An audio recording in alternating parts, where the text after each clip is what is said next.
Welcome to the podcast that guides men to demystify and develop their intuition. I'm your host, Doug Bites. Let's dig into the science and expand your horizons. This video is part 2 of a previous one we did where we talked about how intuition works for men. And in that one, I covered 3 quick things that will help men to develop their intuition. In that one, we talked about greatly reducing our intake of processed food, things like that. And if you're not sure what I mean on that, you need to go back and listen to that first video. The second thing we talked about was meditation and how to do that. And the third one was acting upon intuitive information that comes through. And if we do those 3 things, it will help set us on the path to developing our intuition. In this part 2, I've got 4 other things I want to talk to you about to help you develop your intuition. But make sure you get those first 3 down. Start to change what you're putting in your mouth. That restrict that processed food. If it's in a can or in a cardboard box, or if that packaging has got ingredients on that you can't pronounce, you've never heard of before, you need to do what you can to reduce the amount of that you consume of that, if you consume it at all. And you're saying, Doug, well, what do we replace it with? Replace it with fresh food, fruit and vegetables, fresh meat that you get from a good source.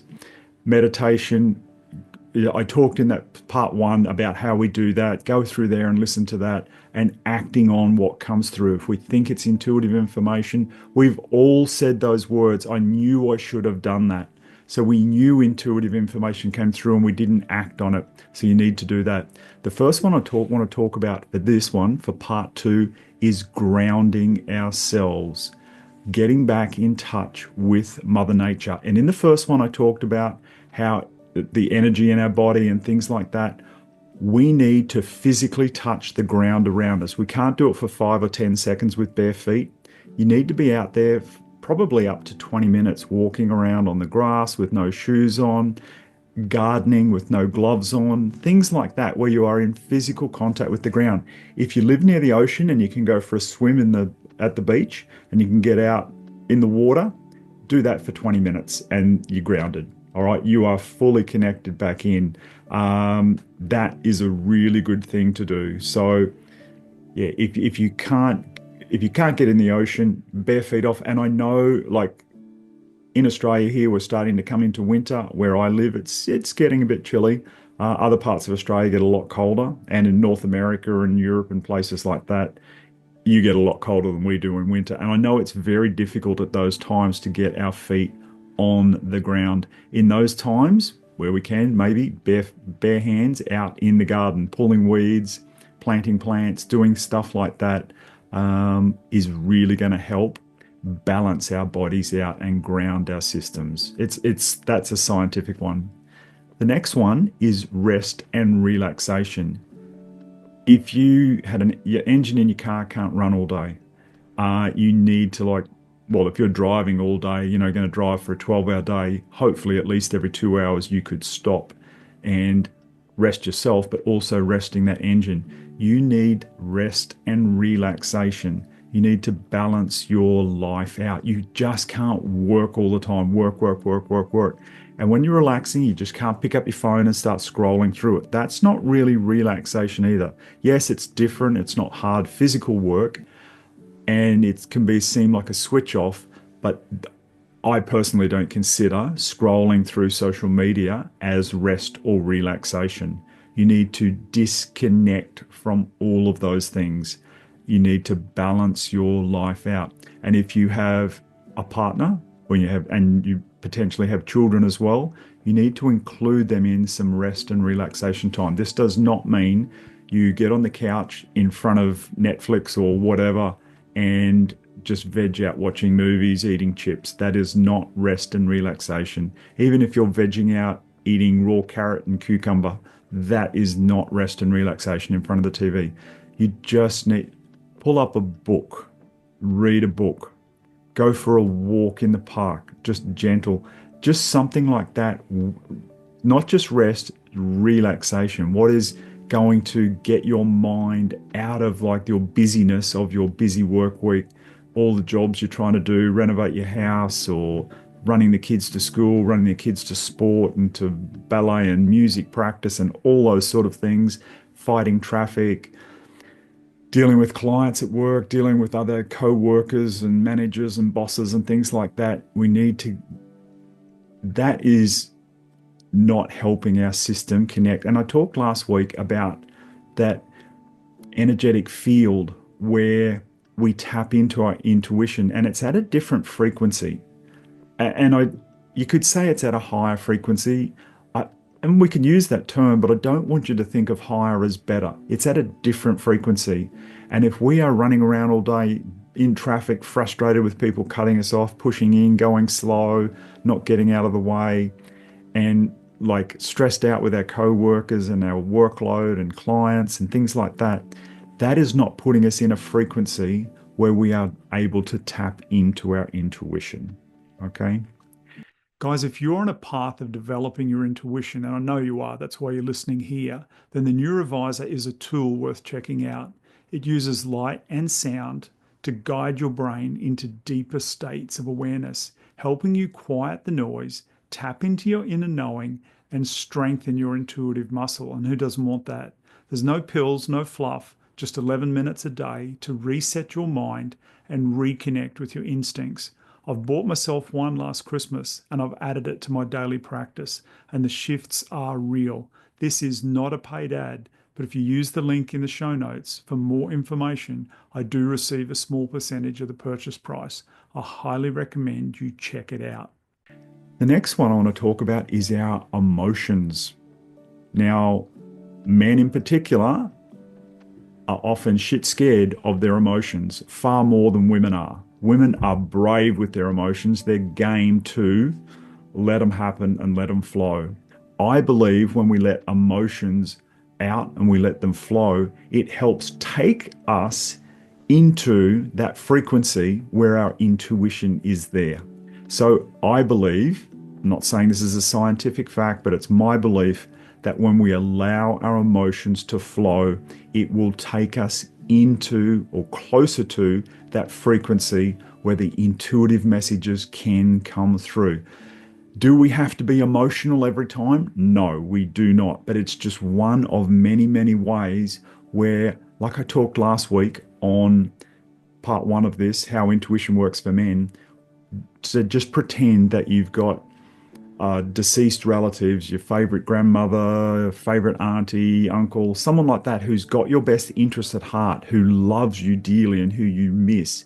Just pretend they're there and you just can't see them and they're trying to get these messages to you. One of the ways is when we allow our emotions to flow, potentially it gets us closer to the frequency where they can send messages to us. So now, just be aware, you might, and men in particular, because you've been so effing good in the past at suppressing your emotions, you don't even know how they work. When you let them flow, now emotions can be enjoyable or unenjoyable. I'm not going to put a label on them that they're good and bad. I don't believe there are good or bad emotions. I believe there's ones we enjoy and ones we don't enjoy. And you might enjoy some that I don't, and vice versa. But when they come, if you guys would just allow them to happen, you will find this out. They last for a maximum of 90 seconds. Now, this supposedly is science that I've heard from multiple sources. I equate it to you're waist deep out in water on the beach, and a wave comes and it hits you. And it hits you at head high, not too hard, but it doesn't knock you over, but it soaks you wet. And then it goes back out. So like a wave of emotion hits you. Now that wave, apparently in the scientific fields, they tell us that it only hits you for 90 seconds. So if you've got brain and heart monitors on and you feel a strong emotion, those cables that are on you, the electrodes, will go back to sophisticated equipment and show for up to 90 seconds your body being affected by that emotion. But then it goes away.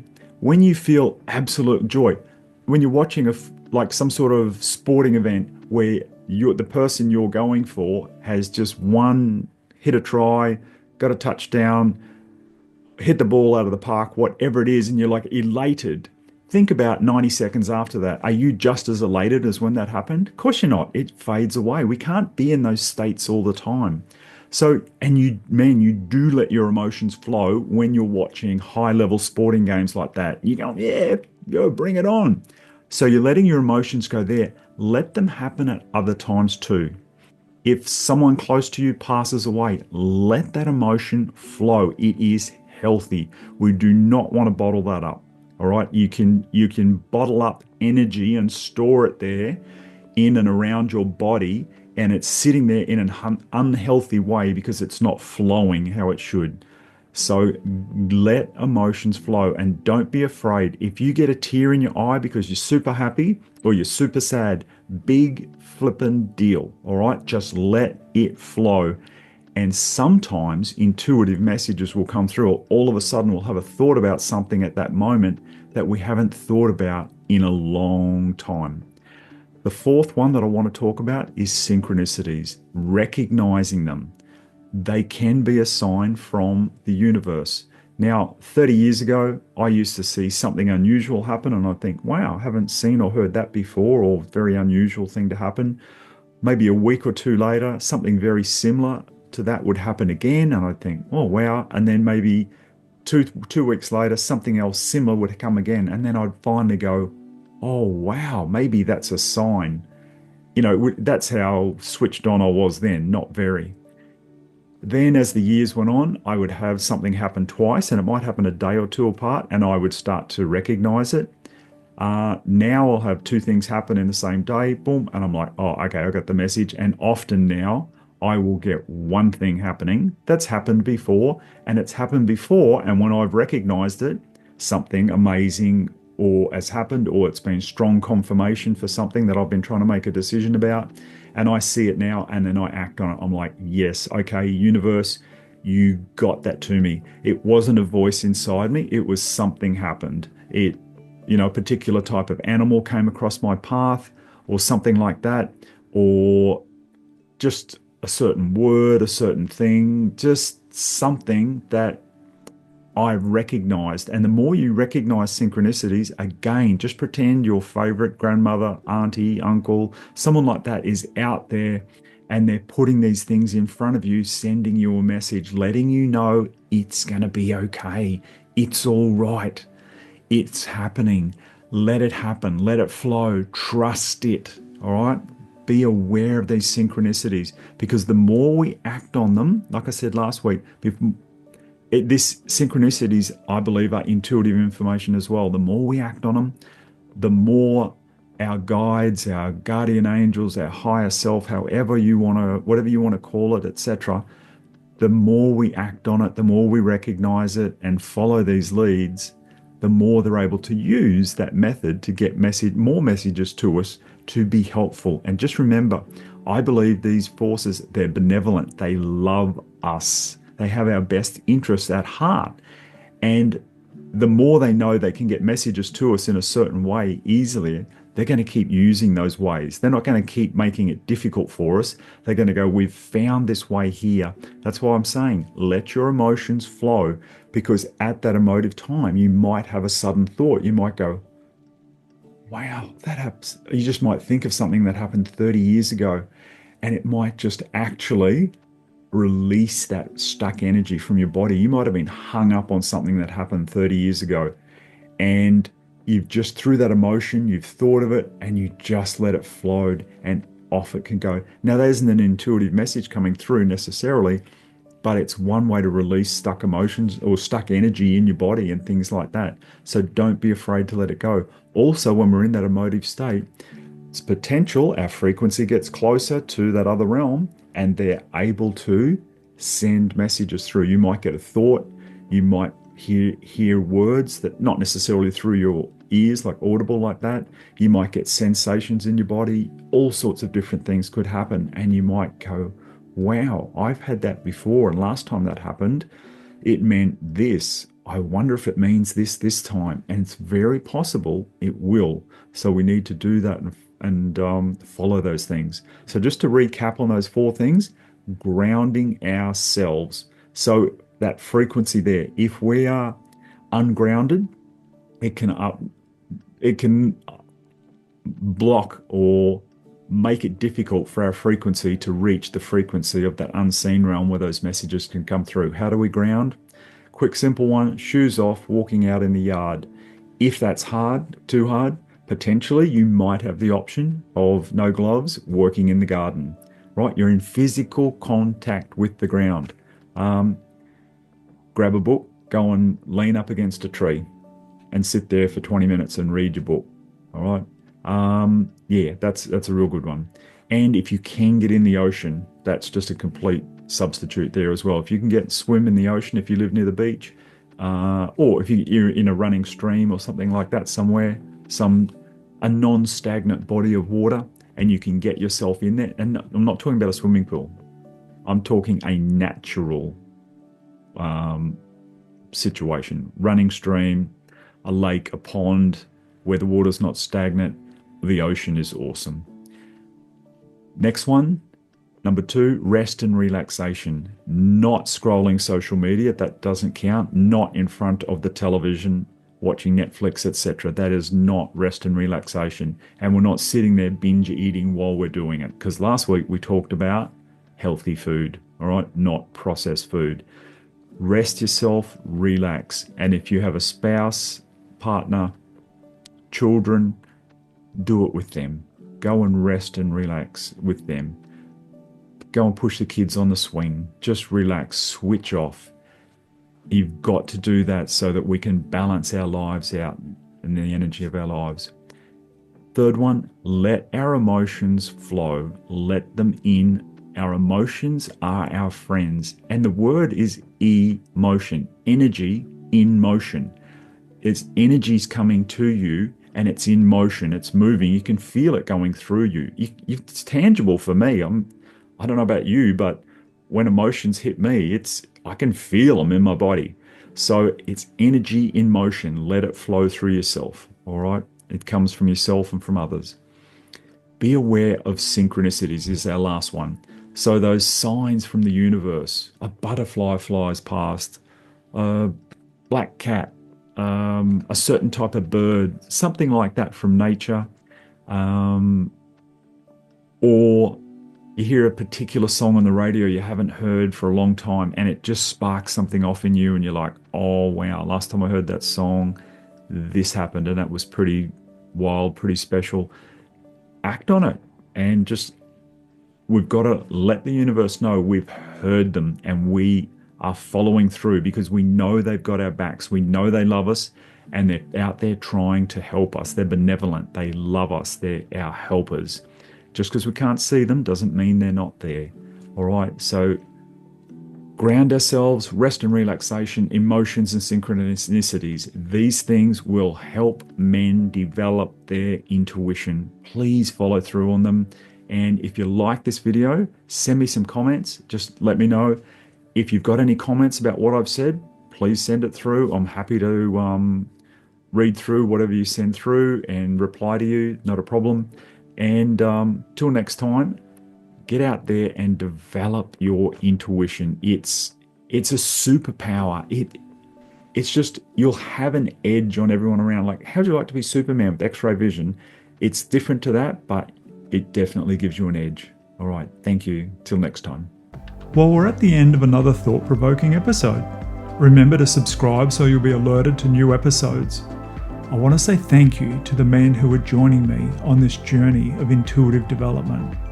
I truly hope our time together has expanded your reality and reinforced trust in your ever-reliable gut feeling. Embrace your intuition. It will not lead you astray. Until next time, stay tuned, stay curious, and trust your gut.